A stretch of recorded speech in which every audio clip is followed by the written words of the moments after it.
Good morning. कैसे हैं आप सब लोग। देखिए आज मैं आपको नया टेंस बताने चल रहा हूँ, फ्यूचर टेंस। फ्यूचर टेंस बहुत ही इंटरेस्टिंग और सरल टेंस है। फ्यूचर का मतलब आप जानते हैं, फ्यूचर का मतलब होता है भविष्य।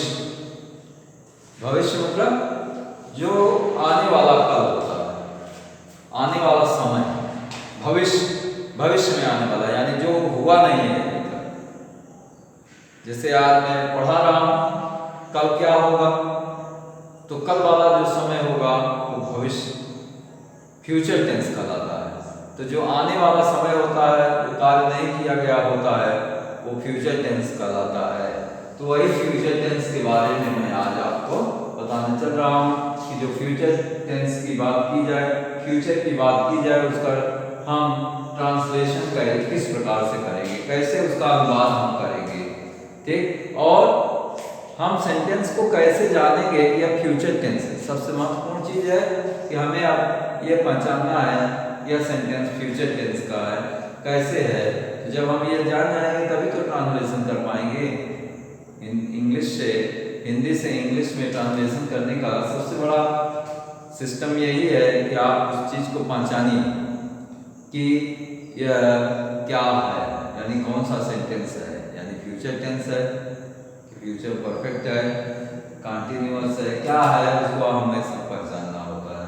देखिए मैंने फ्यूचर जैसे सब में भाग होते हैं, इंडिफिनिट, कंटिन्यूअस, परफेक्ट, वैसे इसमें भी होता है। मैं आपको आज फ्यूचर टेंस में फ्यूचर इंडिफिनिट टेंस बताने चल रहा हूँ। फ्यूचर इंडिफिनिट टेंस मतलब जो अनिश्चित काल होता है ना, यानी फ्यूचर में जो जिसका समय फिक्स नहीं होता है, कुछ चीजें प्लान की जाती हैं, जिसमें प्लान नहीं रहता है, वो टेंस जो है हम आज पढ़ने चल रहे हैं, ठीक है। इसको हम इसके अंत में क्या आता है, ये फ्यूचर इंडेफिनिट के टेंस के अंत में गागेगी आता है और कुछ नहीं आता है। वह जाएगा, वह खाएगा, वह पिएगा, है ना, वह डांस करेगा, तो गागेगी स्पष्ट रूप से गागेगी रहेगा। और जिसमें गागेगी रहे वो आप मानिए क्या है, फ्यूचर इंडेफिनिट टेंस है, फ्यूचर इंडेफिनिट टेंस। देखिए मैं पहचान लिखा हूं, इस टेंस के वाक्यों के अंत में गागेगी आदि शब्द आते हैं, या इस वाक्य जो यह टेंस होता है, यानी कौन सा tense, future indefinite. Future indefinite tense के वाक्यों के अंत में गागेगी आता है।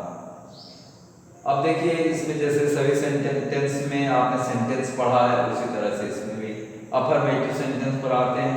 अफर्मेटिव सेंटेंस का मतलब क्या होता है, अफर्मेटिव सेंटेंस का मतलब होता है स्वीकारात्मक वाक्य, यानी सिंपल सेंटेंस। स्वीकारात्मक वाक्य सिंपल सेंटेंस होता है, ठीक है। अब जब साधारण वाक्य हमारे पास आता है तो हम उसका ट्रांसलेट कैसे करेंगे, उसका ट्रांसलेशन हम कैसे करेंगे, इस बात को हमें देखना है। सभी देखिए, सभी जितने भी टेंस अभी आपने पढ़ा, प्रेजेंट टेंस पढ़ा, फिर परफेक्ट टेंस पढ़ लिया, सब में आपने एक ही डिफरेंसेस को देखे। रूल्स करीब करीब सबका एक है। आपने एक डिफरेंस देखा कि उसका हेल्पिंग वर्ब और वर्ब, हेल्पिंग वर्ब और मेन वर्ब में क्या परिवर्तन होता है, बस इतना ही ध्यान रखना है, और कोई भी परिवर्तन रूल्स में नहीं होते हैं। उसी प्रकार से इसमें भी अफर्मेटिव सेंटेंस अगर होगा तो हम क्या करेंगे, साधारण वाक्यों का अनुवाद करते समय आई और वी हमें ध्यान रखना है। आई और वी के साथ हेल्पिंग वर्ब क्या लगाएंगे, शैल, शैल लगाएंगे। आई और वी के साथ क्या लगाएंगे, शैल लगाएंगे।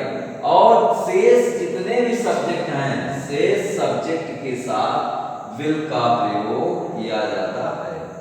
शेष जितने भी सब्जेक्ट होते हैं, आई और वी को छोड़ करके सबके साथ में विल का प्रयोग किया जाता है। जैसे यू है, ही है, दे है, ही, सी है, इट है, तो किसी का नाम है, चाहे जो भी आए, आई और वी अगर आता है तो शैल लगाएंगे, और इसके अलावा जितने भी सब्जेक्ट आते हैं सबके साथ हम विल लगाएंगे।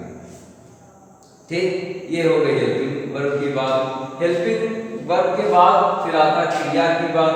तो जो मेन वर्ब होगा हमारा उसकी फर्स्ट फॉर्म लगेगी। इसमें वर्ब की फर्स्ट फॉर्म, ठीक है, इसमें वर्ब की फर्स्ट फॉर्म का प्रयोग किया जाता है। यानी इस सेंटेंस का अगर हम ट्रांसलेट करते हैं तो वर्ब की फर्स्ट फॉर्म का ही प्रयोग किया जाता है। वाक्य की संरचना इस प्रकार होती है। सब्जेक्ट, पहले हम सब्जेक्ट का ट्रांसलेशन करेंगे, उसके बाद शैल और विल लगाएंगे। शैल विल का नियम मैंने ऊपर लिखा दिया है, आप उसके अकॉर्डिंग शैल और विल को लगाएंगे। यानी आई और बी के साथ में शैल, से के साथ में विल, और वर्ब की फर्स्ट फॉर्म, ठीक, उसके बाद ऑब्जेक्ट, उसके बाद ऑब्जेक्ट, ठीक, ये सेंटेंस होगा। इसी प्रकार से सेंटेंस की बनावट होती है। अब हम आपको एग्जाम्पल देकर के इस बात को समझाने का प्रयास करते हैं। इस रूल्स को आप अवश्य नोट कर लीजिएगा, ठीक है। हम आपको देखिए एग्जाम्पल देते हैं।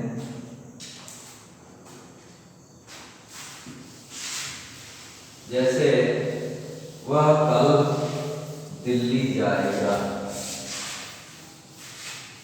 वह कल दिल्ली जाएगा।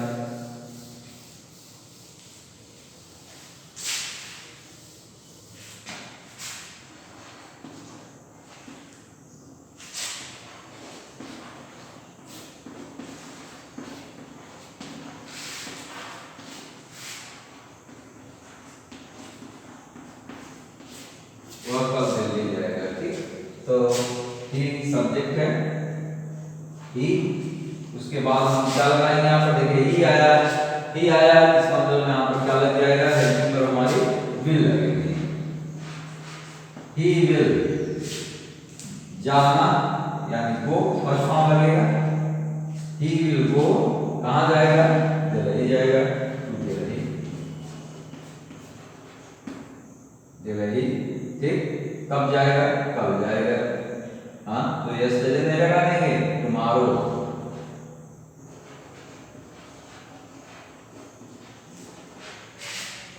टुमारो, ये हो गया इसका ट्रांसलेशन। वह कल दिल्ली जाएगा, he will go to Delhi tomorrow. अब जैसे है, मैं अपने भाई को कल पत्र लिखूंगा।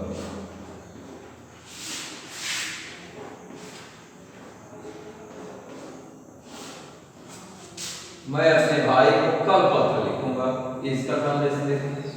सब्जेक्ट आई है, अब आई और बी के साथ मैंने कहा शैल लगेगा, आई शैल, लिखना, लिखूंगा, लिखूंगा मतलब राइट, आई शैल राइट, क्या लिखूंगा, letter, I shall write a letter, I shall write a letter to my brother. कब लिखूंगा, tomorrow।